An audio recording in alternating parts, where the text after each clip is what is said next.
So thanks, Mr. Bolelo. The one thing he said, and they asked him, like, could there be a conversation this spring? Like, would you re-sign with the Angels?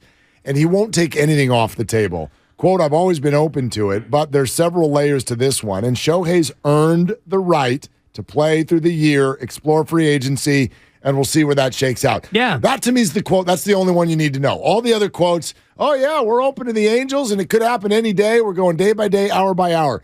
He has earned the right to explore free agency. He has. And he will. Yes. He would be moronic to not do that unless the Angels were like $600 million for 3 years. I mean, like if something. He might take that. He might take that. For $300 and $600. Here are the teams that are openly mentioned in the article. Yeah, I read this article. Dodgers, Mets, sure, Cubs, yeah, Giants, yeah, Mariners. Exactly. All right. Okay. No Padres, I guess, unless they really move a lot of salary. Well, you know the Padres will be there at the last minute with an offer of $600 million. However, only $12 this year. Yeah, exactly. And then we'll do the remaining $599 million plus will be paid out by 2040. I'm going to take this topic off the table for our show for the entire summer by saying this. The Giants are getting Ohtani.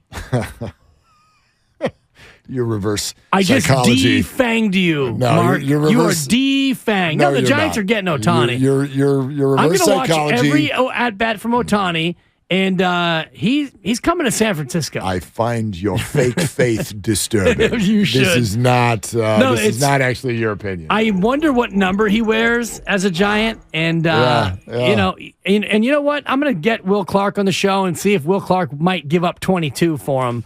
I just find the whole Ohtani's coming. He's going to be a Giant. I find it's done. The contract's going to be so interesting because by interesting you mean massive. Well, it's massive, sure, and it's two players. However, we also know the way that you sign a hitter and the way that you sign a pitcher is very different. It's interesting. You don't sign a pitcher to 10 plus years. You don't. Very, very rarely. Mike Hampton.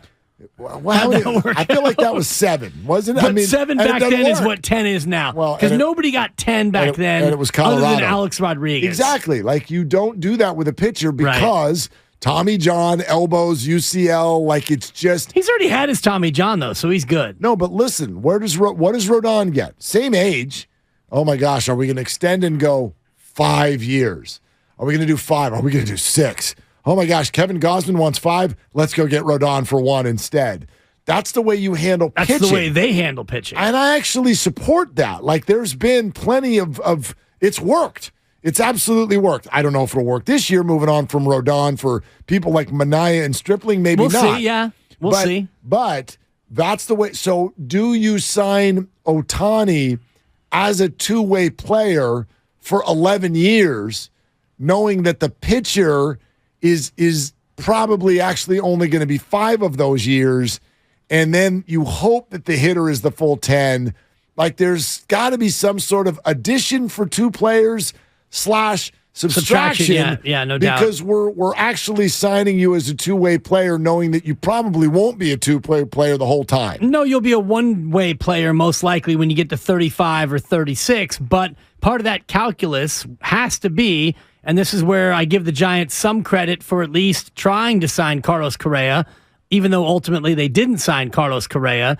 They at least were thinking in terms of the splash, the short-term splash of a Carlos Correa. So you sign him to 12 years, and you know that the back 3 or 4, maybe more, aren't going to be pretty. But hey, look at us. We got Carlos Correa coming out to the ballpark. Don't miss the Royals in the season opener. That has real bottom line money impact. So if you sign Shohei Ohtani to a 12-year, $500 million deal, and let's just play with that as the parameter, it's obscene, it's ridiculous, but that might be where it falls. So at least you're looking at, all right, the first 6 years, we got a two-way player, and we've got that splash, and then the back 6, maybe 3 of which we have a good hitter, and then the final 3, we may have a guy who might as well be a statue somewhere, but at least you had that front end of it. So thinking in those terms, the fact that they were thinking about it for Carlos Correa makes me a lot more excited by the fact that they're going to sign Shohei Ohtani. I Mark. like the way you use the word splash. Thank you. I don't know why you don't use it for the Splash Brothers. I've never heard you do that. Yeah, it's just something I've been working on. I also like this. And by the way, we should let our YouTube audience know. You have the option. Rod striplings I on mean, YouTube. so good. Kyle, I wanted to make sure you saw that. Honky Joseph goes 5 rod strip. It's so funny. Which A is phenomenal knowledge, and B, his name's not Rod. It's Ross, and that's okay. It's close ballpark. Close enough. Also, Drew Down asking if we're going to go do a show from his hometown in Oshu, Iwate, Japan. And I said, we're working on it. Yeah, I think we should. Much like we went to Linden. We went to Linden. How'd that work out for you? Does he have an American home? Does he have a... I'm down for Japan. Where's his house in Anaheim? We'll make a run. Yeah. I mean, we've done more to Tim Jordan in the past. How far is that drive? Yeah. Seriously. Don't joke about it, though, because Tim will do it. I know. Tim will be like, I'll go check it out. Yeah. See you tomorrow. Tim, go to Japan and scout out a spot. Is there a Lions Club maybe or somewhere, somebody who knows Shohei's mom? Something like that. And seriously, he'll be in Japan the very next day. It's 4,899 miles. Quick drive. Well, and at 60 cents a mile, thank you, Odyssey, we make a nice little piece of change just for the effort.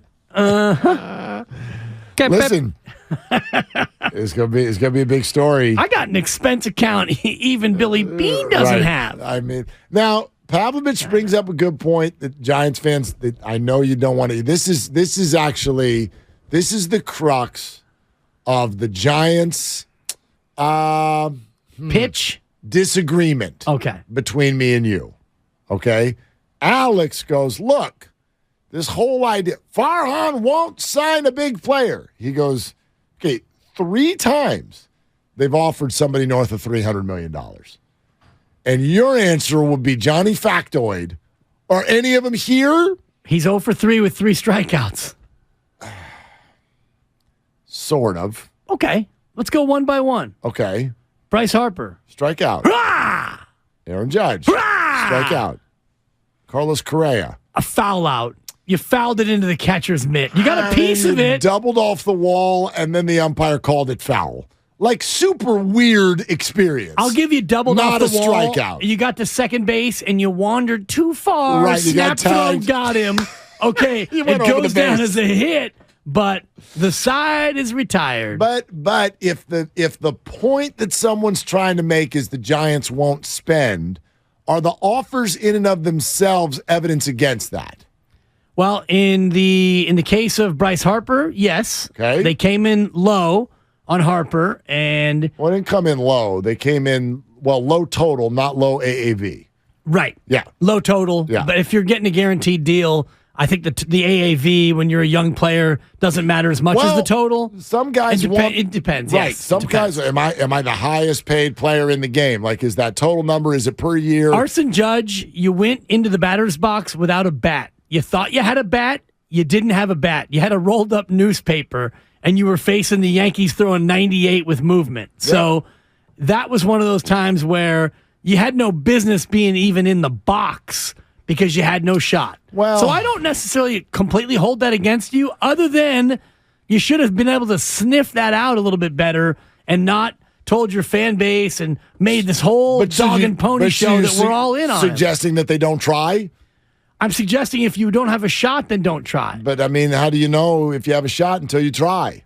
Kate Upton is a woman that I had coveted for many, many years. Right. I know I have no shot. See, I haven't emailed her. I haven't called her. That's super defeatist. I haven't tried to take out Justin Verlander. Turns out it's possible that this could have been a life-changing experience for you, and you'll never know because you didn't try. I had no shot. I had the same shot that the Giants had of signing Arson Judge. If you ain't trying. When someone's in high school and they ask me, hey, how do I do what you do for a living? How do I get to talk sports for 3 hours and have it be a full-time job? Should I look at them, because this is almost true, and say, you have no shot? No, this is a completely different No, it's comp. not. No, it's not.